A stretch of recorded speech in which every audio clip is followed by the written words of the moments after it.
हम जिनका उदाहरण देने जा रहे हैं कि बड़े से बड़े प्रलोभन में और बड़े से बड़े कष्ट में भी नाम नहीं छोड़ना चाहिए, उनका जन्म यवन कुल में हुआ। यवन कुल, हरिदास जी महाराज। और बालक अवस्था से इनका अपने भगवत प्रेमी महात्माओं का सानिध्य मिला तो नाम में प्रीति हो गई। यवन कुल में उत्पन्न होने पर भी भगवान श्री हरि के चरणों का आश्रय और उनका नाम का ऐसा उनको चस्का लगा कि जिस दिन से पकड़ा बढ़ता ही चला गया नाम। और नाम ने फिर जीवन में निष्ठा पैदा कर दी। ये निष्ठा का मतलब होता प्राण निकल जाए तो ही नाम स्फुरण बंद हो, अन्यथा नाम स्फुरण बंद नहीं हो सकता। चाहे काटना शुरू कर दो, वो नाम स्फुरण, इसे निष्ठा कहते हैं। श्री हरिदास जी का जन्म बंगाल यशोहर जिले के अंतर्गत बुड़न नाम के ग्राम में हुआ था। ये जाति के यवन थे, मुसलमान थे। बाल्याकाल में बड़ी विचित्र लीला हुई। इनके माता पिता पधार गए। जब माता पिता जिस बालक के नहीं होते तो कोई उसे प्यार कौन करे। और जैसे गोस्वामी जी, तुलसीदास जी की बाल्यावस्था, जिसके द्वार पर खड़े होते तो दबका के भगा देते, बालक हरिदास। इनको नाम सुनाई दिया, संतों का संग मिला, जिसका कोई नहीं होता। ये खास बात होती कि उसको भगवान महापुरुषों से जोड़ देते हैं। अब इनको जब नाम सुनने को मिला, कोई पूर्व जन्म का ऐसा पुण्य होगा, भगवान की ऐसी कृपा होगी, या भगवान ऐसा स्थिति देखकर दयालुता से, यद्यपि भगवान नाम जपने का कहीं किंचन मात्र कोई संस्कार ही नहीं था, ऐसे कुल में प्रकट हुए थे, यवन कुल में। पर यस्याहम अनुग्रहणामि हरिष्ये तद्धनम सनई, भगवान ने एक वचन कहा युधिष्ठिर जी से, जिस पर मैं विशेष कृपा करता हूं उसका जहां जहां अपनापन होता सब खींच लेता हूं। जन्म से माता पिता गए, बचपन से कोई प्यार करने वाला नहीं, खाने पीने तक की व्यवस्था नहीं, तो संत जन मिल गए वहां उनको। वो नाम कीर्तन करके आनंदित हो रहे थे, तो इनको भी एक नशा चढ़ा नाम का। धीरे धीरे उनके हृदय में नाम बढ़ने लगा। बड़ी कृपा जो इनका नाम जप में प्रीति हो गई। अब इनके पास अपना कहलाने वाला ना कोई व्यक्ति था और ना अपनी कहलाने वाली कोई जमीन या वस्तु थी। थोड़ा बड़े हुए तो घरों के सामने ऐसे मांग लेते, भूख लगी कुछ दे दो, तो कोई रोटी दो रोटी दे देता, बस पा लेते। गांव के बाहर वृक्ष के नीचे बैठकर बस कृष्ण कृष्ण की रट लगा देते। 24 घंटे में एक बार मांग लेते, जो मिल जाता खा लेते, खूब नाम जप करते। अब ये घर छोड़कर बेनापुल नाम के घोर निर्जन वन में एक फूस की कुटी बनाकर अकेले रहते। अखंड ब्रह्मचारी, भिक्षावृत्ति और बस नाम का निरंतर गान जप, ऐसे जोर जोर से नाम का कीर्तन करते हुए जब ऐसा तेज प्रकट हुआ कि जो देखे इनको लुभायमान हो जाए। ब्रह्मचर्य में बड़ा तेज होता है। अगर शरीर रोग ग्रसित ना हो और संयम से चल रहा है तो लाखों करोड़ों के बीच में उसका अलग चेहरा दिखाई देगा कि ये अलग है। ब्रह्मचारी का पहचान होती, वो चिकनाहट से नहीं होती पहचान। चिकनाहट तो अभक्ष पदार्थ खाने वालों के भी चेहरे में होती है। उसका तेज, उसके नेत्र, उसकी वाणी, उसका आकर्षण, लाखों में अकेला वो नजर आएगा। आजकल के 13-14 वर्ष के नए नए बच्चे ऐसे गंदी वासनाओं के शिकार हो रहे हैं, बड़ा हृदय पीड़ित होता है। छोटे छोटे बच्चों को गलत शिक्षाएं बच्चों से मिल गई या मोबाइल से मिल गई, सर्वस्व नाश कर रहे। जिस समय लावण्य प्रकाशित होने की नव किशोर अवस्था, उसी समय नष्ट हो जाते हैं। जो देखता ठाकुर हरिदास जी को प्रभावित हो जाता। क्या दे दूं, ऐसा लगता क्या दे दूं, कैसे हमसे बात करें, ये हमारी तरफ हेर ले, नेत्र नीचे, बस नाम चल रहा है। जब भिक्षा के लिए जाते तो प्रभावित होकर लोग, एक समय था कि दबका देते, एक समय था मांगने से एक आध रोटी, लोग हाथ जोड़े खड़े रहते, हमसे ले, हमारे पास बैठ के पालो। पर इनका भगवान नाम चल रहा है, ना बोलना किसी से, ना नाम का तार टूटना, बस धीरे धीरे निरंतर नाम उच्चारण करते रहना। भगवान नाम का इतना प्रभाव पड़ा कि जहां वो बैठ जाते वो स्थान पवित्र हो जाता, वहां लोगों को शांति मिलने लगती। ये प्रभाव होता है।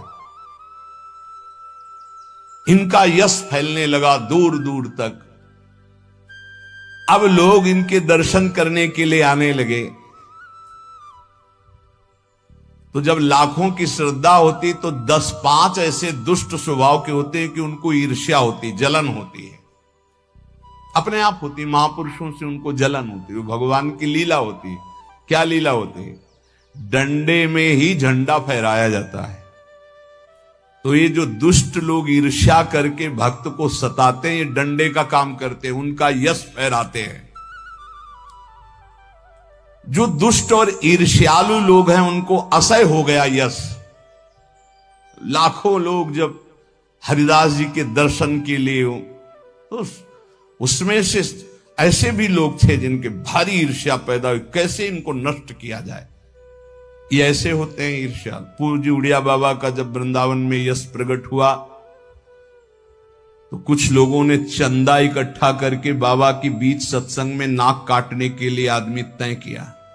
वो आदमी चाकू छुपा के गया प्रणाम करने की मुद्रा, और ऐसे जीव तो वहां उनके पार्षद जो मोरछली डरा रहे थे बहुत सावधान, तत्काल पकड़ते पकड़ते चावल भर नाक में चाकू चले गए।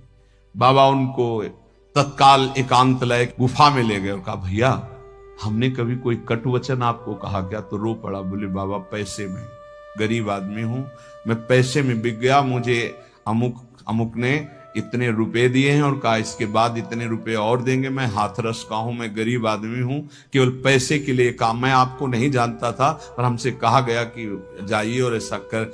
बाबा मुझसे बहुत गलती। बाबा ने कहा कोई बात नहीं है, कुछ पैसे अपनी तरफ से दिलाए और कहा हाथरस की गाड़ी में बैठाल के आओ। अपने जनों से कहा कसम हमारी है अगर इसको एक शब्द भी कहो, तो सम्मान पूर्वक उसे हाथरस सुरक्षित भिजवा दिया। अकारण द्वेष मानने वाले पैदा हो जाते हैं जब किसी का यश होता है। कैसे इनका यश नष्ट हो? ये ईर्ष्यालु एक रामचंद्र खां नाम के बड़े जमींदार थे। यार हमारे पास तो जमीन रुपया पैसा, कोई नमस्कार नहीं करता है, 2 रोटी मांग के खाने वाला, नाम जपा, इसको जिसको देखो प्रणाम करता चल। ये लगता लगे कौन भाई? बोले बाबा जी। बाबा जी मतलब बाबा जी, तो एक लगता है क्या है मतलब बाबा जी क्या है? उसको लगा मैं जमींदार हूं, रुपया है, पैसा है, हमें तो कोई नमस्कार नहीं करता है, इसको जो देखो नमस्कार कर रहा है, कैसे इसका यश नष्ट करूं? तो पहला बाण होता है कामिनी। जब कभी किसी को नीचा दिखाना होता है, ऐसा होता है। जब कभी किसी का यश होता है तो विविध प्रकार की माया के पार्षद अपना प्रयास करते हैं। तो उसने विचार किया कि इसका कैसे नाश किया जा सकता है, कैसे नीचा दिखाऊं, इसके बड़े हुए यश को कैसे मिट्टी में मिलाऊं। जमींदार तो था ही, पैसे थे ही। उसने विचार किया कि इनके पतन करने के लिए, इनका पतन भी करूं, उपहास भी करूं, दोनों बातें हो जाएंगी। उसने नवीन अवस्था की वैश्या 2 जो उसके परिचय में थी, उनमें से एक को देखा जो बहुत प्रवीण, बहुत सुंदर, बहुत चालबाज, चतुर। उसे कहा जितना रुपया चाहोगे उतना देंगे, बस इनकी कुटिया में जाओ, इनको पतित कर दो, फिर हम अल्लाह मचा देंगे और तुम हां बोल देना। वो पैसे में बिकने वाली उसको तो क्या। पर सीमी की चाप सके को ताशु, बड़ रखवार रमापति जाशु। जिसके बड़े रक्षक भगवान है उसको कौन पतित कर सकता है, नीचा दिखा सकता है। एक बार गदाधर भट्ट जी का बहुत बड़ा यश फैला हुआ था। जब वो सत्संग करते तो हजारों लाखों लोग सत्संग का आनंद लेते। तो उसमें एक कल्याण सिंह नाम के जमींदार धनी मानी आते थे। अब सत्संग में संयम की चर्चा होती, तो जब से सत्संग सुना उन्होंने अपनी पत्नी से बात नहीं किया। गृहस्थ धर्म का जो संयोग है उन्होंने बात ही नहीं की। पत्नी ने देखा कि हमारे वर्षों होते जा रहे हैं और हमारे पति हमारे हाथ से गए। यद्यपि उनके सौम्य बर्ताव, बड़ा साधुता का बर्ताव, पर वो काम से पीड़ित होकर के हमारे जीवन में आग लगाने वाला एक गदाधर भट्ट जी हैं। अगर ये कथा ना करते तो हमारे पति का स्वभाव ना बदलता और हमारा जीवन गृहस्थ धर्म नष्ट ना होता। देख लेंगे हम इनको। और वो जमींदार धन था। एक भिखारिन गली में जा रही थी मांगती हुई, बुलाया उसको और गर्भवती थी। बोले तुम्हारे गर्भ का खर्चा, परिवार का खर्चा जब चाहोगी उतना धन देंगी, बस एक बात है। उसने विचार किया कि अगर गदाधर भट्ट पर अश्रद्धा हो जाएगी तो मेरे पति पुनः वापस हमें मिल जाएंगे, क्योंकि उन्हीं की बात पर वो आकर के ब्रह्मचर्य रह रहे हैं, संयम से रह रहे हैं। बोले तुम कथा के बीच में जाओ और कह दो जब ये नहीं था तब तो खूब आते थे और जब ये दे दिया तो आने बंद कर दिया, आप क्या व्यवस्था होगी इसकी, बस इतना तुझे बोलना है। वो जानती थी इतना बोलेगी कि लाखों की अश्रद्धा हो जाएगी। खूब सत्संग का रंग जमा हुआ था। इतने में वो आई और ऐसे सामने खड़ी हो गई। सब लोग आश्चर्यचकित। थोड़ा अच्छा कपड़ा पहना दिया था उसको। उसने कहा महाराज अब तो प्रवचन में लग गए, जब गर्भ नहीं था तो खूब आते थे और जब गर्भ रह गया तो अब आए नहीं, इसका पालन कौन करेगा। बोले आराम से बैठो, जिसने गर्भ दिया अवश्य पालन करेगा, हर व्यवस्था होगी। बिल्कुल। वो तो कोई आश्चर्य उनको नहीं हुआ। वो समझ गए कि भगवान का कोई खेल है। उनका आराम से बैठो, पक्का जिसने गर्भ दिया उसका पालन करेगा। बोले बातों में मत फुसलाइए, आप समझ रहे हैं ना। अब काना फूसी, ये ऐसा भी है, हम तो ऐसा नहीं। अरे बोले हम तो पहले कह रहे थे। अब उनमें जो तर्क वाले, संशय वाले थे उनके गुट होने लगे, चर्चाएं होने लगी। अब हाहाकार मच गया। तो कुछ तो ऐसे भक्त थे जो प्राण दे दें तो उनका ऐसा हो ही नहीं सकता, ऐसा नहीं हो सकता। वो एकदम पागल हो गए कि ऐसा नहीं हो सकता। इसके बाद धीरे से सामने से गए, उसको इशारा किया बैग के लिए। वो उठी, पीछे आई। सत्य बोल, अगर सत्य नहीं बोली तो उसने कहा कि हमें क्षमा किया जाए। जब भय चारों तरफ से 50 आदमी श्रद्धालु कि मैं मर सकता हूं लेकिन मार नहीं सकता, ऐसा समझ गई कि मार डाली जाऊंगी। तो उसने कहा एक कोई कल्याण सिंह है इनमें कथा सुनने वालों में, तो राजपूत थे तो तलवार और सब। हाँ मेरा नाम। बोले तो आपकी पत्नी ने इतनी हमको स्वर्ण मुद्राएं दी है और इतनी बाद में देने, केवल ये बोलने को कहा था, सो मैं बोल चल सभा में बोल। सभा में बुलवाया और भागे अपनी पत्नी के। गदाधर भट्ट जी ने कहा यही कथा सुना। अरे वो तो विकार से पीड़ित हो रही, तुम तो सत्संगी हो, धैर्य धारण को कुछ नहीं। क्या ये भगवान की अनुकूल प्रतिकूल माया की लीलाएं होती रहती। शांत, पुनः सत्संग शुरू। और कहा मैं वचन दो हमारे सामने कि तुम अपनी पत्नी को एक शब्द भी नहीं कहोगे। और देखो गृहस्थ में संयम का ब्रह्मचर्य रहा जाता है, उसमें अखंड ब्रह्मचर्य नहीं रहा जाता। पाणी ग्रहण किया है तो संयम पूर्वक, जितना आप प्यार पूर्वक संयम से ब्रह्मचर्य रहो, फिर गृहस्थ धर्म का समझाया उनको। तो बड़े बड़े महापुरुषों के जीवन में होता है। रामचंद्र खान ने एक वैश्या से कहा तुम जितना रुपया मांगोगे देंगे, इनको भ्रष्ट कर दो, फिर हल्ला मचा देंगे, फिर इनका सब यश धूल दूषित हो जाएगा। पर उनको ये नहीं पता था कि ये भगवान के दास हैं, इनकी सुरक्षा स्वयं भगवान करते हैं। करो सदा तिनके रखवारी, जिम बालक राखे महतारी। जैसे मां दिखाई नहीं दे रही, बालक खेल रहा है, लेकिन पक्का मानिए मां की दृष्टि वहीं है, अपने बच्चे पे है। कहीं कोई ऐसी बात ना हो जाए जो हमारे बच्चे को दुख हो जाए, वो कार्य करती हुई एक दृष्टि में देखती रहती है। मेरे प्रभु अपने जन को हर समय देखते रहते हैं, हर समय से। जहां मेरा भक्त चरण रखे वहां रखूं मैं हाथ। बस लीला समझ पाना बहुत कठिन है भगवान की। संपूर्ण संसार एक तरफ विरोध करने लगे तो भी भक्त का बाल बांका नहीं हो सकता। जो होगा विधान भगवान की तरफ से होगा। पर नीच पुरुष अपनी नीचता से बाज नहीं आता। उसने 16 वर्षीय वैश्या को, जो बड़ी रूपवती थी, बड़ी प्रवीण थी, चालबाज थी, चतुर थी, उसको खूब श्रृंगारित करके भेजा, जाओ और उनको भ्रष्ट कर दो। जंगल में रहते थे। उसको भी गर्व था कि कोई ऐसा पुरुष पैदा नहीं हुआ जिसको मैं चाहूं और भ्रष्ट न कर सकूं। पर उसको क्या पता था कि परम पुरुष का दास ऐसा होता है। हरिनाम में डूबे हुए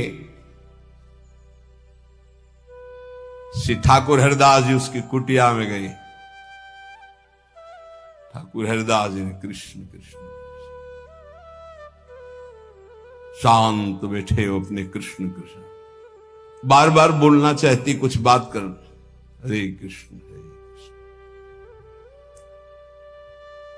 सुबह से गई, पूरी शाम हो गई, कृष्ण कृष्ण कृष्ण। जहां वो कुछ बात करने को होती, मां हमारा नाम पूरा हो जाए, फिर वहां 1000-2000 नाम थोड़ी, लाखों की संख्या में 3 लाख नाम तो जोर जोर से जपते थे। वो बार बार बैठी उनकी मुख कांति को देखती रहती, बैठी रही। शाम हुई, सोचा रात्रि में बात तो हो ही जाएगी। वैसे तो 3 लाख नाम जप करके फिर लघु शंका आदि कभी उठते, आज उठे ही नहीं, पूरी रात्रि भी नाम चल रहा है। वैश्या फिर गई, श्रृंगार वंगार करके फिर दोबारा आई, फिर नाम कीर्तन। जब बीच में बोलने की बात करती तो हरे कृष्ण कृष्ण। कितनी कृपा वैश्या के ऊपर। ऐसे महापुरुष को बराबर देख रही, उनका नाम सुन रही। तीसरे दिन एकदम विचलित होकर के, आप हमसे बात क्यों नहीं करते? रुके, हाथ जोड़ा और कहा आपसे अच्छे से बात करूंगा, हमारी नाम जप की अभी संख्या पूरी नहीं हुई, उसको पूरी हो जाए। ऐसे अमृतमय वचन की हृदय एकदम हाय मच गया। ये क्या? वैसे मैं पापनी हूं, नीच हूं, गंदा आचरण करती हूं, ऐसे महापुरुष के लिए गंदी बात सोच रही। 3 लाख नाम की फिर तार चल पड़ा। हरे कृष्ण, उच्च स्वर से रोने लगी वो, शुरू हो गई हरे कृष्ण हरे कृष्ण। साथ में हरिदास जी ने देखा, हाँ अब क्या महापुरुषों का प्रभाव। हरिदास जी अब बोले, हाँ अब बात कर सकती। तो बात करने लायक नहीं रह गई थी। अश्रु प्रवाह चल रहा था और कृष्ण नाम चल रहा था। उठी और चरणों में लौट गई, का धिक्कार है मुझ निज पापनी को कि आप जैसे महापुरुष के लिए मैंने गंदी बात सोची, मुझे क्षमा कर दीजिए। चिल्ला चिल्ला करके रोने लगी। उन्होंने कहा, दुखी नहीं होना, मेरे प्रभु तुम पर बहुत कृपा किए हैं। वो आंखों से आंसू बहाती जा रही, गदगद कंठ से कह रही, पतित पावन आप मुझे स्वीकार कर लीजिए, मैं आपकी चरणों की दासी हूं। आप तो अहेतुकी कृपा करने वाले परम दयालु हैं। आप पात्र और अपात्र का विचार ना कीजिए, मुझ जैसी नीच को स्वीकार कर लीजिए। और चिल्ला चिल्ला के रोने लगी। हरिदास जी ने कहा, जो नाम सुन रहा है वो नीच कैसे हो सकता है? उनका, आप मुझे जानते नहीं, मैं वैश्या हूं, मैं लोक निंदित हूं, मैं बहुत ही गंदी हूं, मैं खोटी बुद्धि से आपको भ्रष्ट करने आई थी। हरिदास जी ने कहा, इस समय आपके हृदय में क्या है? बोले, भगवान बस आपकी दास्ता, आपके आदेश का इंतजार। मैं क्या करूं? मुझे आदेश कीजिए, मैं नीच कैसे पवित्र हो सकती हूं? मैं आपकी शरण में हूं, आप मेरा उद्धार कीजिए। हरिदास जी ने कहा, देवी अब तुम वैश्या नहीं रही, उठो। मेरे प्रभु बड़े पतित पावन हैं, उनका नाम उनसे भी महान है, क्योंकि प्रभु को अधीन कर लेता है। मेरे प्रभु के नाम में कोई भेदभाव नहीं, कोई भी जप सकता है, कोई भी अपना परम कल्याण कर सकता है। मेरे प्रभु के नाम में इतनी सामर्थ्य है कि कोई इतना पाप इकट्ठा ही नहीं कर सकता जितना नाम में पाप नाश की सामर्थ्य है। तुमने जो पाप कर्म से पैसा पैदा किया है, आज से उसका प्रयोग मत करना, उसे हटा दो, उसे दे दो, गरीबों को बांट दो। और आज से तुम जो 3 दिन से नाम सुन रहे हो, इसी नाम को रटो। देखो, ये नाम तुम्हें परम पावन कर देगा।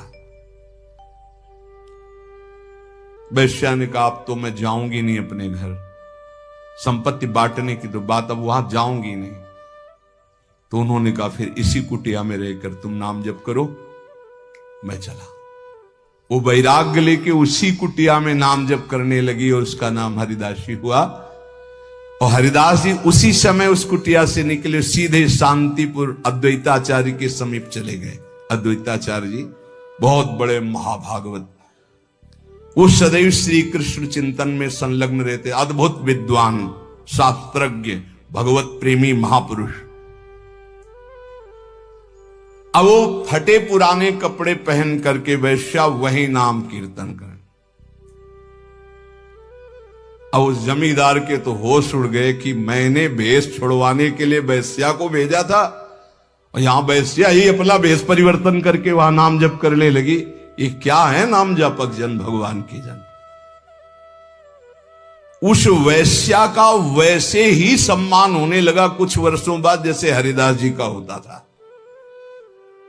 लोग उस वैश्या के दर्शन करने आने लगे, हर समय वैसे ही नाम जप करते हुए उसी भूमि पर जिस कुटिया में वो रहते थे वह हरिदासी नाम से कही गई। क्या महिमा है भगवान नाम जापक संतों की। और इधर रामचंद्र खां ने अपने कुकृत्य का फल पाया कि बादशाह का कोई अपराध बन गया, साबित हो गया नहीं अपराध होने पर भी, तो तत्काल आदेश हुआ, सारी संपत्ति और जमींदारी उसकी जब्त कर ली गई, उसको जेल में डाल दिया गया। ये साधु अवज्ञा तुरंत भवानी, कर कल्याण अखिल के हानि। कोई ऐसा मुकदमा, कोई ऐसी बात आ गई जिसमें उनका अपराध साबित हो गया और सारी संपत्ति जमींदारी जब्त कर ली गई, उनको जेल भेज दिया गया। खाने की भी व्यवस्था भंग कर दी गई, जेल में भारी कष्ट उनको दिया गया।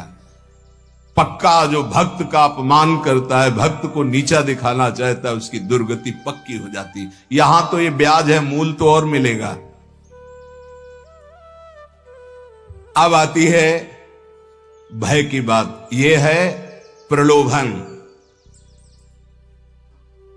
जब कोई भगवत मार्ग में चलता है तो इतना तो तैयारी रखो ही, जैसे आर्मी में कोई जाता ना तो इतना दौड़, इतनी ऊंच, इतनी कूद होना चाहिए, ऐसा ऐसा, ये चढ़ना, ये उतरना। ऐसे हमने देखा जब हम गंगा किनारे भ्रमण कर रहे थे तो फतेहगढ़ फर्रुखाबाद ये ट्रेनिंग क्षेत्र है उधर, तो गंगा के किनारे ही रेती में देखा, जैसे दौड़ में रेती में दौड़ लगा रहे हैं और थोड़ा भी उनमें कमी होती तो पेट पकड़ के ऐसे कैसे कैसे उनको बिल्कुल मजबूत तैयार करते हैं। तो अपने लोग तो हरि पार्षद हैं, ये तो राष्ट्रीय सुरक्षा त्रिभुवनपति के पार्षद होते हैं, जो संत जन भगवान नाम जापक होते हैं।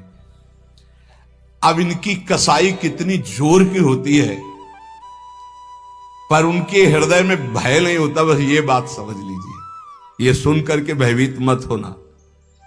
तुम्हारे ऐसे साथ नहीं, कक्षा 1 के विद्यार्थी को पीएचडी का प्रश्न नहीं दिया जाता, ये सब डिग्री प्राप्त हैं। अपने लोग अभी 1 के भी नीचे चलने लगे क्लास, नहीं चलते। हमारे समय में तो नहीं चलते थे, 1 2 3 सीधे भर्ती 1 में होती थी। अब तो सुना है कक्षा 1 तक पहुंचने के लिए 2-3 साल लगते हैं। नहीं, क्या बोला जाता है उसको, एजी केजी जो भी ले तो अपने समझो एजी केजी वाले हैं अपने, अभी नंबर 1 पे ले आए हैं। अभी परीक्षा उनकी होती है जो बहुत, ये डिग्री है, ये डिग्री वाले महापुरुष हैं। आजीवन भगवान को समर्पित करके अनन्य, कांप जाए कोई इनके साथ जैसा हुआ। पहली तो ये बात सुनी ना, एकांत जंगल है, 16 वर्ष की सुंदरी वैश्या है, और वो आई है भ्रष्ट करने के लिए, और वो नाम जप कर रहे 3 दिन 3 रात बराबर, एक बार भी। क्या मन है इनका, क्या है स्थिति इनकी, यह है भगवान के शरणागत की। जब तप भजन पूजन लौकिक पारलौकिक सब प्रकार के कार्यों में फल प्रदान करने के लिए विश्वास प्रधान है, विश्वास होना अति अनिवार्य है। जिस पर जैसा विश्वास जम जाता है उसको वैसा ही फल मिलता है। साधना का फल विश्वास है।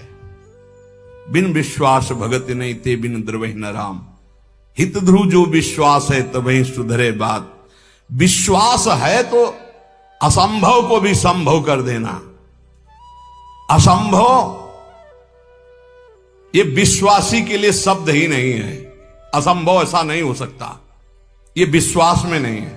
संभव हो सकता है, असंभव को भी संभव कर दे, उसका नाम विश्वास है। विश्वास के सामने कुछ नहीं होता, विश्वास सबसे बड़ी चीज होती है। मीरा जी के कान में बताया, उनकी सखी थी जो दास्ता में रहती थी, उन्होंने कहा पीना मत, ये गिरधर का चरणामृत कह के आपको दिया गया चरणामृत नहीं है, हलाहल विष है। उनका बावरी कहा है गिरधर का चरणामृत, वचन से कहा है, तो मैं स्वीकार करती हूं मेरे गिरधर का चरणामृत। जय गिरधर गोपाल। पूरा हलाहल विष पी गई, पूरी रात कीर्तन करती रही, कहीं कुछ नहीं, एक बार भी मूर्छा नहीं आई। और जब विक्रम राणा ने सुना कि हलाहल विष पिया, तो पिलाने वाली जो दासियां गई थी उन्होंने उनका सरकार सामने पिया है। उनका इस वैद्य ने गड़बड़ी कर दी, बुलाओ इस वैद्य को जिसने जहर बनाया था। वो तो राज शासन। हाँ हुजूर। बोले लाओ कटोरा, लाओ कटोरा लाए। बोले धो इसको, पिलाओ इसको। बोले सरकार मर जाऊंगा, इतना हलाहल विष है कि 50 लोग कटोरा धो के पिलाने पे मर सकते हैं। उनका मीरा नहीं मरी, पूरा जहर पीकर तू कैसे मर जाएगा, तूने जहर बनाया ही नहीं। उनका सरकार पिला दोगे तो मर जाएंगे। धो के पिलाया, जब जे ही जबान में पिया, फड़क फड़क करके मर गया। इतना धोने वाले उसमें विष था, तो हलाहल विष, कोई असर मीरा जी के ऊपर नहीं हुआ। क्यों? विश्वास, गिरधर का चरणामृत। विश्वास। तो नामदेव जी ने भगवान का जो अर्चावतार पाषाण का हित था, दूध का कटोरा ऐसे पिलाया, बात करते थे भगवान। विश्वास। धन्ना भगत के खेत में बिना बोए फसल तैयार हो गई। कैसे? कोई कैसे मान सकता है? आप खेत बोया नहीं गया और खेत, बोले क्या गप मार रहे हैं। गेहूं का समय था तो बोने के लिए गए खेत में, तो बाजरा गेहूं ज्वार ये सब बोए जाते। वहां देखा कि संत मंडली जा रहे थे, देखते ही दौड़ के गए, प्रणाम किया, महाराज। सब संत, नवीन अवस्था है धन्ना की। हाँ बेटा, अब यहां कुछ होता तो आपको पवा, अगर आप कुछ मिनट बैठो तो मैं बीज बोने के लिए जो अन्न लाया हूं, इसको बाजार से बेचकर कुछ मीठा लाता हूं, आप सबको पवाता हूं। तो बोले जय श्री राम जी की इच्छा। सब बैठ गए कीर्तन करने, लोग गए बाजार से बेच करके आए, पवा दिया। अब पवा तो दिया, घर में पूछा जाएगा कि खेती बोया है, तो उन्होंने खेती को ऐसे जोत कर पहटा लगा दिया और घर बोआ है। हाँ, बो एक दाना नहीं बोया, वो बाजार में बेचकर संतों को पवा दिया। विचार किया कि जब ये होगा कि खेत नहीं जगा तो कह देंगे बीज ठीक नहीं था, वो जगह ही नहीं, तो खेत ही में नहीं गए। 10-15 दिन बाद एक आदमी आया बगल वाला और बोला कैसी तुमने उसमें पावर लगाया है, खाद डाली कि एकदम हम लोगों के ऐसे खेत नहीं जगे जैसे तुम्हारा जगह है। बोले मजाक मत करो। बोले पक्का देखो तो जाके। देखा तो उन्होंने कहा हमने तो संतों के उदर में बोया था, खेत में कहां से जग गया। इसके बाद जो फसल पैदा हुई, ये कर तुम अन्यथा कर तुम भगवान की बात। धन्ना भगत के यहां बिना बोए खेत उपजना। और श्री रैदास जी के लिए सिंहासन से उठकर गोदी में आ जाना। काशी के विद्वानों ने, ब्राह्मणों ने निषेध किया कि रैदास जी को ठाकुर जी की सेवा का अधिकार नहीं, रविदास जी को। वो परम पूज्य महाभागवत श्री रविदास जी, बादशाह ने बुलाया, कहा ब्राह्मण लोग कह रहे हैं कि तुम्हें अधिकार नहीं सेवा का, तुम अगर अनाधिकारी सेवा करेगा तो अकाल पड़ जाएगा। तो उनका ऐसा तो नहीं, ठाकुर जी तो सबके हैं, हमारे ठाकुर जी स्वयं प्रसन्न होकर हमसे सेवा लेते हैं। उनका तुम्हारी भावना नहीं चलेगी। विद्वान लोग बैठे थे, तो उनका फिर आप ये स्वीकार करें कि ठाकुर जी अगर हमसे सेवा कराना चाहते हैं तो फिर आप क्या कर सकते हैं। बोले ऐसा हो ही नहीं सकता। तो उनका वहां सिंहासन रख दो और आप बुलाओ वैदिक मंत्र से, और हम बुलाएंगे अपने ठाकुर जी को। अगर वो आ जाते हैं गोद में तो मान लें, तुम्हारे पास आ जाते हैं तो आज से सेवा बंद, और हमारे पास आ जाते हैं तो हमारे ठाकुर जी सेवा पक्का। बादशाह ने कहा हाँ ऐसा कैसे हो सकता है, मूर्ति कैसे चल सकती है। तो सभा में बहुत दूर ठाकुर जी विराज, और शुरू किए मंत्र पढ़ना हुआ तो ठाकुर जी भाववश्य भगवान। ठाकुर जी की तरफ देखा और भाव में भर करके जे भी ऐसे किया, तो जिसे छोटा बच्चा दौड़ के आ जाए, ऐसे ठाकुर जी सिंहासन से दौड़ के आए और श्री रविदास जी के गले लग गए। ब्राह्मणों ने फिर कहा ये इन्हीं के ठाकुर हैं, इसलिए कोई तंत्र मंत्र कर दिया, हम अपने ठाकुर विराजमान। बोले विराजमान करो। फिर भी वैसे ही हुआ। तो कह रहे हैं विश्वास का प्रभाव देखो, रैदास जी के लिए स्वयं मूर्ति दौड़ कर चल करके आई और गले लग गई। विश्वास करके देखो, उस भोले ब्राह्मण के लिए वृंदावन से गोपाल जी साक्षी देने विवाह की जा रहे हैं। सुना है ना चरित्र। क्योंकि फिर हरिदास जी के चैत्य में बाधा पड़ी। एक ब्राह्मण बूढ़ा था और धनी मानी था, 4 लड़के थे, एक लड़की थी। अपने लड़कों से कहा कि हम तीर्थ यात्रा जाते हैं, 3 में 4 में से एक चलो, सहयोग करो। तो उन्होंने कहा तुम्हें तीर्थ जाना जाओ, हमारे पास समय नहीं। और विचार कर रहे थे कि बूढ़ा आदमी तीर्थ कैसे जाऊं। तो पड़ोस का एक गरीब ब्राह्मण का जवान बालक था, वो आया, उसने कहा काहे को सोच रहे हो, क्या बात सोच रहे हो। बोले हम तीर्थ यात्रा करना चाहते हैं। बोले तीर्थ यात्रा तो बहुत बढ़िया बात है भाई, जिसके पास धन है वही कर सकता है, हम कहां से कर सकते हैं। बोले चलो अगर हमारा साथ दे दो तो खान पान का सब खर्चा हम देखेंगे और तीर्थ यात्रा दोनों कर आते। बोले बहुत बढ़िया बात है। वो सोचा कि इनके सारे हमारा भी तीर्थ यात्रा हो जाएगा। वो जवान गरीब ब्राह्मण बोला। अब वो पूरे तीर्थों में घुमाते हुए जब वृंदावन आए तो बीमार हो गया, तो बहुत सेवा की, बड़ा हृदय प्रसन्न हुआ उस धनी ब्राह्मण का, बूढ़े का। और गोपाल जी के मंदिर में कहा भगवान को साक्षी करके कहते हैं कि एक बेटी है, मैं तुम्हें अपनी बेटी का पाणी ग्रहण संस्कार तुम्हारे साथ करूंगा। बोले ताऊ देखो झूठ मत बोलना, वैसे तो हमारी कोई इच्छा नहीं थी, अब तुम कह दिए तो हमारी भी मन में ब्याह की इच्छा आ गई। भगवान के सामने कह रहे हो, घर में जाके बदल मत जाना, क्योंकि मैं गरीब आदमी हूं, तुम बड़े आदमी हो। अरे उन्होंने कहा हम जब भगवान के सामने कह रहे तुम्हें क्या चिंता है। सब तीर्थ करके वापस गए। 4 महीना 5 महीना हो गए, ताऊ जी कोई चर्चा नहीं की। तो वो घर गए, कहा प्रणाम। वो ब्याह वाली बात, उनके लड़कों ने धक्का लगाया, बस अपने को देखता है तो हमारी बहन के ब्याह लग बाहर कर दे। बूढ़े से कहा भगवान के सामने साक्षी तुमने कहा था तुम्हें यह, तो बूढ़ा बजी कहता हमें कुछ याद नहीं कि हमने कुछ कहा है। वो पंचायत बैठा ली, पहले गांव में पंच लोग न्याय करते थे, तो उन्होंने कहा ठाकुर जी के सामने इन्होंने कहा कि हम अपनी बेटी का ब्याह करेंगे। लड़कों ने बूढ़े को सिखा दिया था, कह देना कि अगर ठाकुर जी आके साक्षी दे दे तो हम ब्याह कर देंगे। तो उसने कहा देखो हमें तो याद नहीं, अगर ठाकुर जी तुम्हारे यहां आकर के उड़ीसा प्रांत में आकर कह दें गांव में कि हाँ हमने कहा था तो हम बेटी का ब्याह कर देंगे। सोचते थे मूर्ति चल के कहां से आएगी, लेकिन विश्वास। अब उसने इनके प्रकार जो कुछ संपत्ति थी 1500 रुपए बांधे और वृंदावन आए, क्योंकि जानते थे वृंदावन के ठाकुर को खान पान।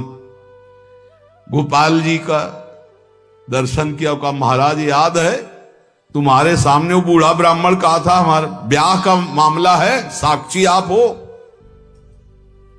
भगवान कुछ नहीं होता। अब समय से यहां तो शयन होता है, ठाकुर जी का शयन हो गया, सब चले गए, मंदिर के बाहर बैठ के आवाज लगा रहे, सुनो आप ही की साक्षी से हमारा ब्याह होगा।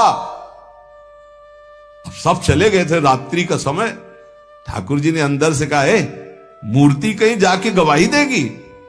अरे बोले मूर्ति जब बोल सकती तो चल क्यों नहीं सकती है?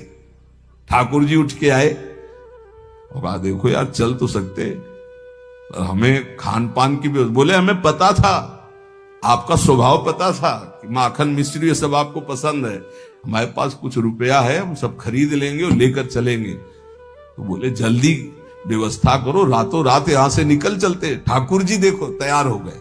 बोले चलोगे तुम? हमारे साथ चलना है आपको, तो आगे आगे चलोगे कि पीछे चलोगे? ठाकुर जी ने कहा आगे तो तुम्हें चलना पड़ेगा, पीछे हम चलेंगे। बोले ना आए तो कैसे पता चलेगा आप आ रहे? बोले हमारे नूपुरों की ध्वनि सुनाई देगी, पर एक बात है अगर पीछे मुड़ के देख लिया जहां से वहां से हम नहीं जाएंगे। बोले जब नूपुरों की ध्वनि पैर की आहट सुनाई देगी तो हम क्यों देखेंगे पीछे? खवाने पियाने के लिए तो पीछे देख सकते हैं रुक के। बोले हाँ ठीक, बात तय हुई। गोपाल जी चले, कई दिन खवा पिया के ठाकुर जी को भोग लगा के जब गांव के नजदीक रह गया तो उसने देखा कि आ रहे कि नहीं, पीछे देखा ललित त्रिभंगी ठाकुर। ठाकुर जी ने कहा देखो अब तो नहीं जाएंगे। बोले जरूरत भी नहीं, हम सबको बुला के लाते हैं। गांव में हल्ला मचा, वृंदावन से गोपाल जी आए साक्षी देने के लिए, भीड़ लग गई। ब्राह्मण ने कहा अपने लड़कों से कि अब नहीं, अब तो साक्षी देने की जरूरत ही नहीं, भगवान पधार गए और ब्याह हो। बोले विश्वास का फल देखो, मूर्ति चल करके यहां से उड़ीसा प्रांत जाकर साक्षी देने लगी। विश्वास का फल देखो, भयंकर से भयंकर कष्ट की परिस्थिति में प्रहलाद जी की आह नहीं निकली, और प्रहलाद जी का विश्वास देखो, खंभे से नरसिंह भगवान का अवतार हो गया। ये विश्वास बहुत बड़ी उपलब्धि है साधना की। महात्मा हरिदास जी विश्वास के तो मूर्तिमान स्वरूप हैं। उन्होंने नाम को ही अपना जीवन माना, भगवान निष्ठा उनके हृदय में अटल भाव से थी। बेनापोल की निर्जन कुटिया में उस वैश्या का उद्धार करके उसे हरिदासी बनाकर आप शांतिपुर आ गए, अद्वैताचार्य जी के पास। शांतिपुर के समीप ही फुलिया नामक ग्राम में एकांत में छोटी सी फूस की झोपड़ी बनाकर अहरनिश कृष्ण नाम जप रहे थे। उस समय बादशाह यवन ही था और वहां के बड़े बड़े काजी अधिकारी यवन ही थे। भारी अत्याचार उन लोगों का था, यहां तक कि उनके धर्म के विरुद्ध कोई चू नहीं बोल सकता था, सत्ता थी। अब जब वहां काजी को पता चला कि रात दिन ये नाम जप करता है और यवन धर्म से इसका जन्म है, तो उनके मन में आया कि इसको दंड दिलाया जाए कि बड़ा इसका सम्मान हो रहा है। काजियों का ये समझो एक तरह के वो बादशाह ही होते थे, बादशाह उन्हीं के इशारे से चलते थे।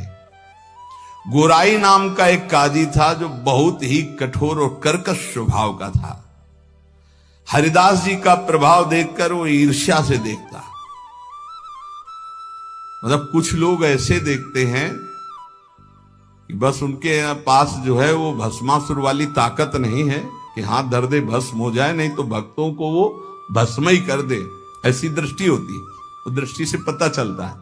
वो हरिदास जी को ऐसे देखता कि कैसे इनको नष्ट कर दूं। और जब उसको ये पता चला कि यवन धर्म के ही है, तब तो बढ़िया उसको रास्ता मिल गया। हरिदास जी का प्रभाव दिनों दिन बढ़ता चला जा रहा था।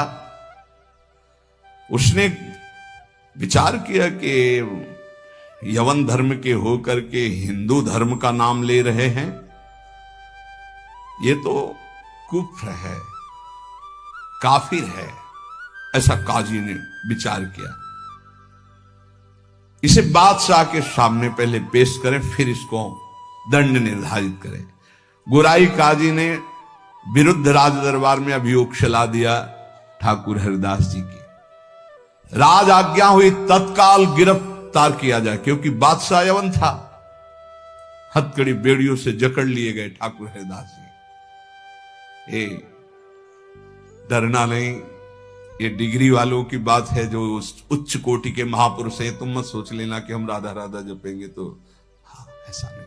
भगवान वो सामर्थ्य देते, जो प्रहलाद जी को सामर्थ्य दी, वही ऐसे भक्तों को सामर्थ्य देते। ऐसा नहीं है कि अपने सामर्थ्यहीनों को ऐसा प्रश्न कर, ऐसा नहीं, डरना नहीं कि भगवान बड़ी भारी परीक्षा लेते हैं।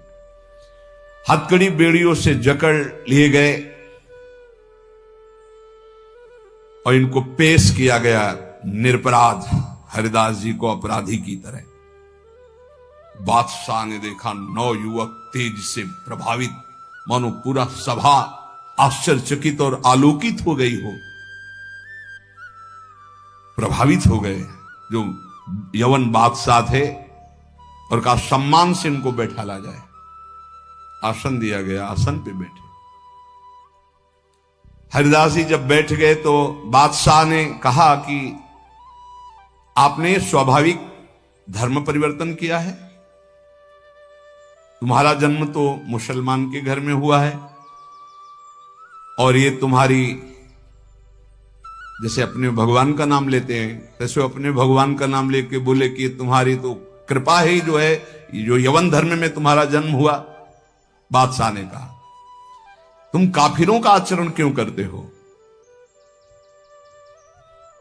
इससे तो तुम्हें नर्क जाना पड़ेगा।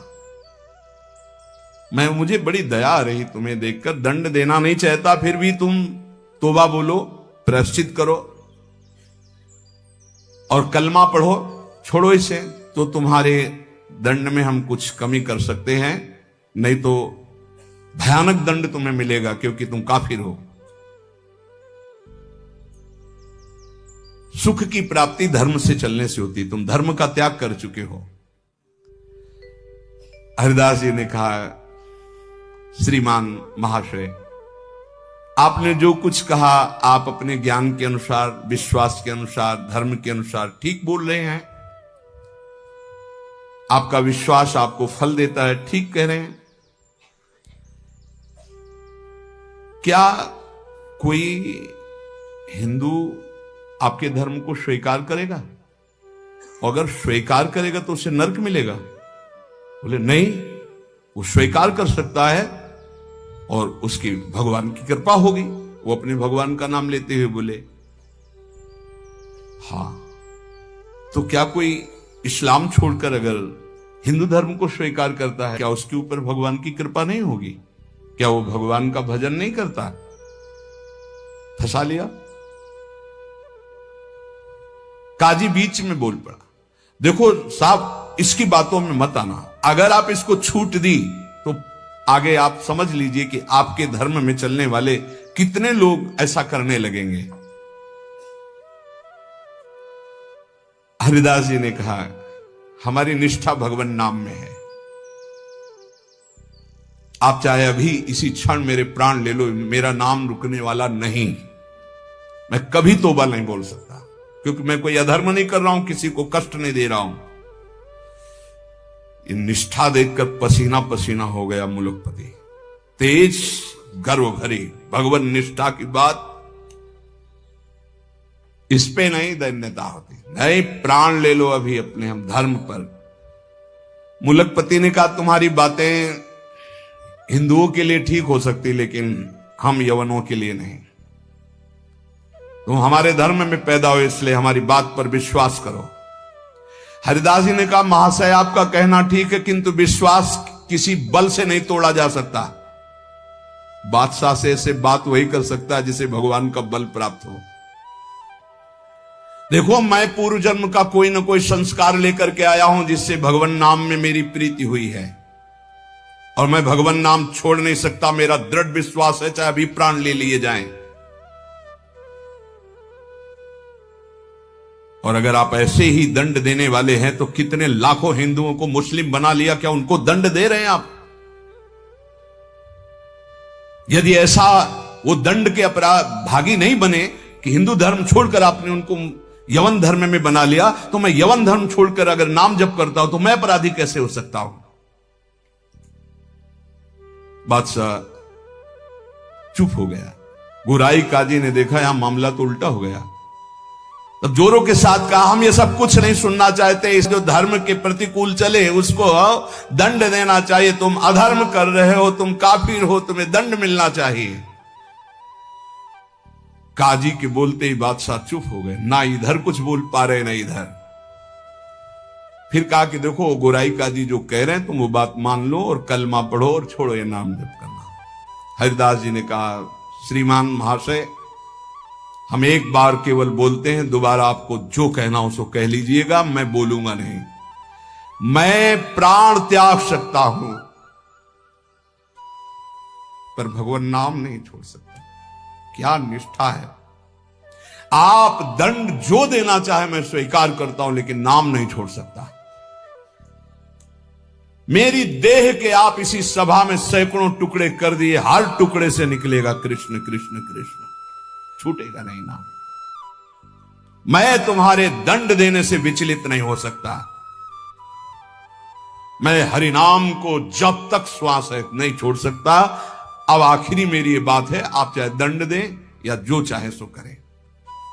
निर्भीक उत्तर सुनकर के बादशाह सोच में पड़ गया, ऐसे महान को क्या दंड दे। गुराई काजी की तरफ देखा। गुराई काजी ने कहा, हुजूर बिल्कुल दया नहीं, दंड चाहिए, नहीं तो फिर बड़ी समस्या आ जाएगी कि अपने धर्म के लोग बहुत से उधर हो जाएंगे, बहुत हानि हो जाएगी, मनमानी लोग करने लगेंगे। मुलकपति ने कहा, सही पूछो तो मेरे में हिम्मत नहीं है। तुम बोलो दस्तखत हम कर देंगे। क्या दंड दिया जाए? तुम बोलो दस्तखत कर देंगे, लेकिन हिम्मत नहीं कि मैं दंड निर्धारित कर सकूं। गुराई काजी ने कहा, हुजूर मेरी जो अंदर बात आ रही, इसको ऐसा दंड देना चाहिए कि पूरे विश्व में कोई भी इनके विपरीत आवाज ना उठा पावे। क्या क्या दंड निर्धारित किया जाए? प्राण दंड, वो भी ऐसे सीधे प्राण दंड नहीं, 22 बाजारों में कोणों से मार मार कर बेत और कोणों से इसकी जान ले ली जाए, जिससे सब कोई देखे कि धर्म के विरुद्ध चलने वाले को कैसा दंड दिया जाता है। सभी लोग ऐसा देखें और किसी की हिम्मत ना पड़े। मुलकपति ने दस्तखत कर दिया। ऐसा ही अब तो क्या था, जल्लादों ने तत्काल हाथ बांध दिए महान भगवान नाम जापक के, और वही दरबार से शुरू किया गया। वो कोड़े जो ऐसे लगते कि खाल को खींचते चले जा रहे, घाव पे घाव, हर बाजार में भीड़ में सब जगह ऐसे। ठाकुर हरिदास जी बोलते, हरि बोल, जहां कोड़े लगते हरि बोल, हरि बोल, बलिहार है। क्या हृदय भगवान ने बनाया इन महापुरुषों का कि इतना भयानक पीड़ा और कष्ट के बीच में कभी आह नहीं कहा। पीठ में से रक्त की धाराएं बह रही, रक्त बह रहा है। निर्दयी जल्लाद घावों पर कोड़ों का प्रहार कर रहे, और हरिदास जी के मुख से वही जोर की ध्वनि निकलती जैसे कोड़ा पड़ता, हरि बोल, हरि बोल। धन्य है ये जगत, इन्हीं महापुरुषों के नाम कीर्तन से, इन्हीं के यश कीर्तन से आज पावन है। सत्य कहते हैं। इन्हीं महापुरुषों के प्रताप से आज हम कुछ हरि बोल, कृष्ण बोल, राधा बोल सकते हैं। नहीं, हमारी सामर्थ्य क्या, यही सब ये साक्षात भगवत स्वरूप पार्षद अवतरित हुए जो ऐसी सामर्थ्य का दर्शन कराया। ये है भक्ति, ये है निष्ठा, नाम निष्ठा। चेहरे पर तेज और मुस्कुराहट है, जवान पर हरिनाम है, शरीर पर कोड़ों की वर्षा है। जरा विचार कीजिए क्या स्थिति है, क्या स्थिति है। मतलब देखने वाले चीख पड़ते, रो पड़ते, दुख से आंखें बंद कर लेते। अरे ऐसे निर्मम जल्लाद ऐसे महापुरुष को कष्ट दे रहे हैं जो निरपराध, कोई अपराध नहीं किया, लेकिन किसी की हिम्मत क्या कि कोई बोल सके, कोई रोक सके बादशाह के हुक्म के आगे। हरिदास जी की वही मुस्कुराहट, वही आनंद भरा शब्द, हरि बोल, हरि बोल। जल्लाद पीटते चले जाते हैं। 22 बाजारों में घुमा घुमा करके, कोड़ों से मार मार करके, लथपथ मांस के टुकड़े गिर रहे हैं। ऐसे कोड़े मारते कि चिथड़ा हो जाता सरे। जल्लाद आश्चर्य में हो गए कि किस माटी का बना हुआ ये भगत है। एक बार भी उफ नहीं निकला, आह नहीं निकला, हरि बोल, हरि बोल। और जहां वो मारते कोड़े और कहते, अब भी कहता है हरि बोल, हरि बोल, तो मुस्कुरा के देखते बोले तेरा भी कल्याण हो गया। क्योंकि वो भी यवन जल्लाद थे। वो गुस्सा में बोलते, अब भी कहता है हरि बोल, हरि बोल, तो कहते तेरा भी कल्याण हो गया, क्योंकि तू भी 2 बार तो हरि हरि बोला, तेरा भी कल्याण हो गया। ऐसे कोड़े चल रहे थे कि 10-5 कोड़ों में ही मृत्यु हो जाए आदमी की। पीठ पर असंख्यों कोड़े, नाम बराबर उच्चारण हो रहा है। कोई मुखारविंद में वेदना नहीं, कोई दर्द की वेदना नहीं। हरिदास जी बीच बीच में भगवान से प्रार्थना करते जा रहे हैं, प्रभु किसी का दोष नहीं, नाथ किसी को दंड मत देना, न इन जल्लादों को, न काजी को, न बादशाह को। प्रभु मेरी प्रार्थना है, किसी को दंड मत देना। प्रभु से बात कर रहे हैं। जो दंड दे रहे हैं उनके लिए वो उसी समय भगवान से प्रार्थना कर रहे हैं कि इनको किसी को कष्ट, क्योंकि पता है प्रभु ये सब भूले हुए लोग हैं, इनके अपराध को आप कभी मानना ही नहीं कि अपराध किया है। कैसे कृपालु भक्त हैं, जिनके ऊपर प्रहार हो रहा है वो प्रभु से प्रार्थना कर रहे हैं, प्रहार करने वालों को कष्ट मत देना प्रभु। ये बेचारे हैं, ये भूले हुए हैं। महात्मा हरिदास जी आखिरी में हरि बोल कहकर मूर्छित हो गए। उन जल्लादों ने देखा कि नस नाड़ी में कोई धड़कन नहीं, अब ये पधार गए। गोराई काजी ने देखा कि हां ये पधार गए। सहमति हुई कि अगर इसको जमीन में दफनाओगे तो उत्तम गति होगी उनके अनुसार से, इसलिए इसको गंगा में फेंक दो। गोराई काजी ने कहा अगर कब्र में हमारे धर्म के अनुसार तो फिर इसे बहिष्ठ स्वर्ग की प्राप्ति होगी, वो मैं होने नहीं दूंगा, इसलिए इसको गंगा में फेंक दो। फेंक दी गई। जे ही पतित पावनी भागीरथी का स्पर्श हुआ, मुख में गंगा जल गया तो जैसे अमृत गया हो। और तो गंगा के प्रवाह में गंगा जी गोद में लेके जा रही, डुबो नहीं रही। अब उनको चेतना आई, कृष्ण कृष्ण कृष्ण कृष्ण। गंगा जी धीरे धीरे उनको अपनी लहरों से, गंगा जल के स्पर्श से सारी जो वेदनाएं थी, घाव थे, उनमें बड़ी शीतलता। हरिदास जी को चेतना हुई और बहते हुए जब किनारे लगे तो लोगों ने उनको उठाया और फुलिया के समीप उनको गोद में लेकर के ले गए, जहां उनकी पहले कुटिया थी। चारों ओर ये बात तो फैल ही गई थी। हरिदास जी के दर्शन के लिए भारी भीड़ इकट्ठा हुई। हरिदास जी बैठ करके कीर्तन कर रहे हैं। क्या मतलब, क्या देह है, क्या स्थिति है। इसलिए जैसे भगवान अनंत, उनके भक्त की महिमा अनंत। गंगा जल के स्पर्श से सारे घाव खत्म हो गए, किसी औषधि की जरूरत नहीं पड़ी। चमत्कार। जब बादशाह ने सुना कि वो जीवित है और नाम कीर्तन कर रहे हैं, तो विश्वास ही नहीं हुआ गौराई जी को कि ऐसा हो ही नहीं सकता, ऐसा बिल्कुल नहीं हो सकता, क्योंकि कुछ बचा ही नहीं था, इतनी उनकी मार मारी गई थी, ऐसा हो ही नहीं सकता। बादशाह, गोराई काजी सब देखने के लिए आए। जब ये सुना कि बादशाह रे सब हटाया गया, बादशाह जाग, वही तेज, वही नाम, वही स्वस्थ शरीर। तब उन्होंने गोराई काजी की तरफ देखा और कहा भारी अपराध बन गया, ये कोई साधारण नहीं हो सकते, ऐसा दंड पाने के बाद तो कोई जीवित ही नहीं रह सकता। साष्टांग दंडवत ठाकुर हरिदास जी की बादशाह ने की और कहा मुझे क्षमा करो। वैसे मैं दंड देना नहीं चाहता था, लेकिन ये गोराई काजी ने, उन्होंने कहा श्रीमान अब भी आपसे प्रार्थना करता हूं, आपका इसमें कोई दोष नहीं है, ये कोई हमारा पूर्व का हिसाब था जो पूरा हो गया, आप प्रसन्न रहे। उन्होंने कहा मैं आपकी सेवा करना चाहता हूं, आप आज्ञा कीजिए।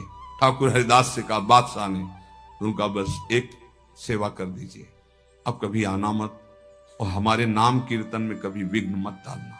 उनका आज के बाद कभी कोई आपको विघ्न नहीं डालेगा, और आप अगर ऐसा कहते तो मैं कभी आपके सामने नहीं आऊंगा। काजी को फटकारा और लेकर चले। हरिदास जी ने विनम्रता से कहा सुनते जाइए, आप कभी क्षोभ मत करना, इसमें कोई अपराध नहीं है।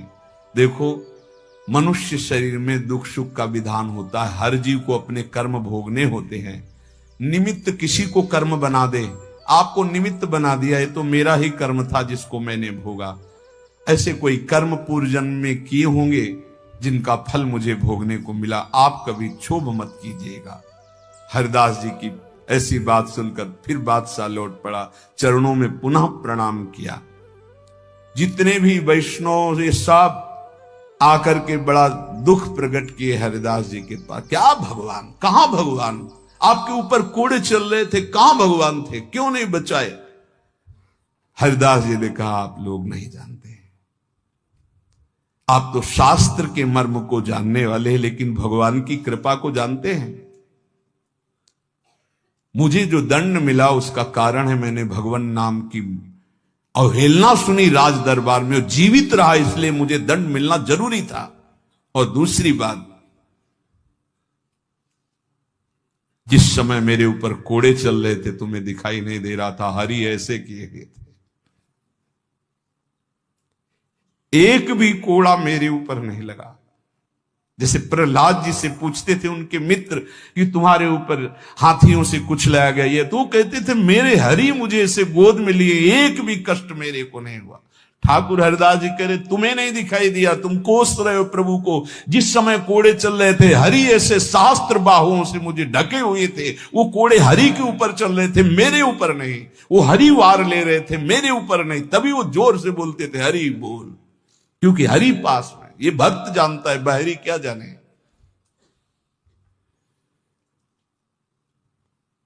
मुझे तो तनिक भी दुख नहीं हुआ, ना क्लेश हुआ।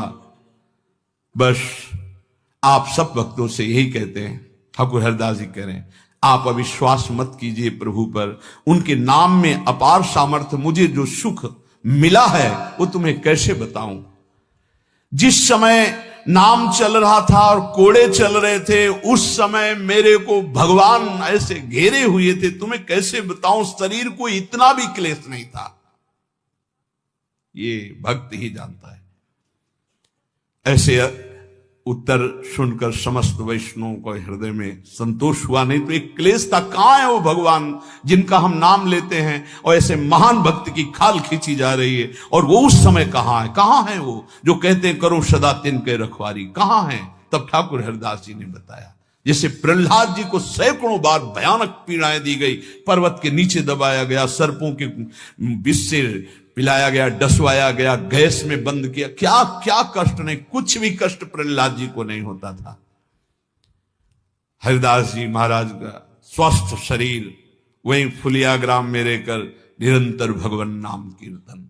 उपासक, जीवन का सबसे बड़ा फल है नाम में प्रीति हो जाना। किसी भी प्रलोभन से लुभायमान होकर नाम मत छोड़ो, किसी भी भय से भयभीत होकर नाम मत छोड़ो, तो तुम्हें दिखाई देगा जैसे ठाकुर हरिदास को दिखाई दिया कि प्रभु हजार बाहुओं से ऐसे, तो एक भी कोड़ा ठाकुर हरिदास जी को दुख नहीं पहुंचा सका। कर तुम अकर तुम मन था, कर तुम श्री भगवान। इसलिए भगवत विधान से प्रारब्धानुसार दुख आवे तो हंसते हंसते उसे भोगो। राधा राधा राधा राधा राधा। कभी अविश्वास मत करो कि भगवान कहां, जो हमारे दुख की निवृत्ति नहीं कर रहे। नाम जप करोगे तो अपने आप ऐसा ज्ञान हो जाएगा, अपने आप ऐसी स्थिति आ जाएगी, हर दुख सहने की स्थिति आ जाएगी, हर सुख सहने की स्थिति आ जाएगी। सुख सहन घमंड नहीं, हर्ष नहीं, दुख सहन शोक नहीं, व्याकुलता नहीं, अंदर ही अंदर एक परमानंद की अनुभूति नाम से होती है। अभी वो स्फुरित नहीं हुआ, इसलिए मन विषयों में भाग रहा है। जिस दिन हृदय में परमानंद स्फुरित होगा, आप मन दौड़ाना भी चाहेंगे तो नहीं हटा पाएंगे प्रभु के नाम से मन।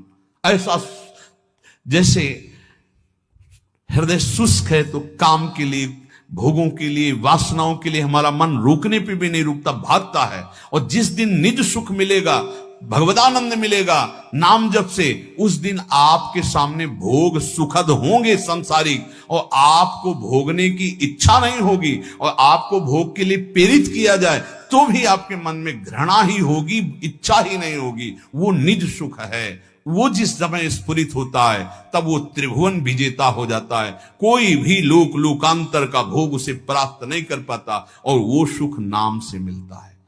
नाम जपते जपते परमानंद का अनुभव होता है, दसों दिशाएं आनंदमयी हो जाती हैं। भाव कुभाव अनख आलसहु, नाम जपत मंगल दिश दसहु। इसलिए भाव बने ना बने, श्रद्धा बने ना बने, नाम शुरू करो। ऐसे पकड़ो कि नाम ना छूटे, चाहे प्राण छूट जाए तो जन्म जन्म की बिगड़ी बन जाएगी। भगवान का सानिध्य तुम्हें अनुभव होने लगेगा कि भगवान तुम्हें कितना दुलार कर रहे हैं, प्रियाजू आपको कितना दुलार कर रहे हैं। इसलिए हठ पूर्वक नाम में प्रीति करो, नाम जपने का अभ्यास करो। इसी से सब हो जाएगा। ज्ञान, वैराग्य, भक्ति, प्रेम, योग, जो चाहोगे सब प्राप्त हो जाएगा। शेष चर्चा आगे। श्री राधा वल्लभ लाल।